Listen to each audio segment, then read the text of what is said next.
High বন্ধুরা, দেখতে পাচ্ছ তো এখন চলে আসছি কুমলি। তোমরা তো অবশ্যই দেখতে পাচ্ছ যে আমাকে কাম এক জায়গায় পড়ে গিয়েছে। এখন কামের সাইডে বর্তমান আছি আমার গুরু ভাই।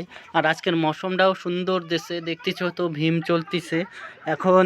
এই জায়গা কেবল চলছে আর আমাকে বহুত ঘর নিয়ে আছে। দেখতে পাচ্ছ তো আগে ওই যে একটা দেখা যাচ্ছে, যার কি ওটাও রয়েছে এক জায়গায় কাম, ওই জন্য আমি আলগা আলগা জায়গা যাইতে পারতেছি না। কি করব এখন, এই ডে কমপ্লিট করে আজকে মৌসুমের জন্যও বহুত লোক আসে নাই। এখন আমরা সেন্টারিং বাগড়া করতেছি, ভীম কেবল লিন্টন ভীম দুইটা বানছি এই যে, আর সামনে দেখতে পাচ্ছ অবশ্যই। কিন্তু নেক্সট ভিডিও তোমাকে এই পুরোপুরি দেখানোর জন্য, এটা কমপ্লিট যেদিন হবে সেদিন আমি আরও দেখানোর জন্য আছি। এই দেখতে থাকো, আবার চলছে। নেক্সট ভিডিও দেখার জন্য তোমরা রেডি থাকো, অবশ্যই ফলো করো, সাবস্ক্রাইব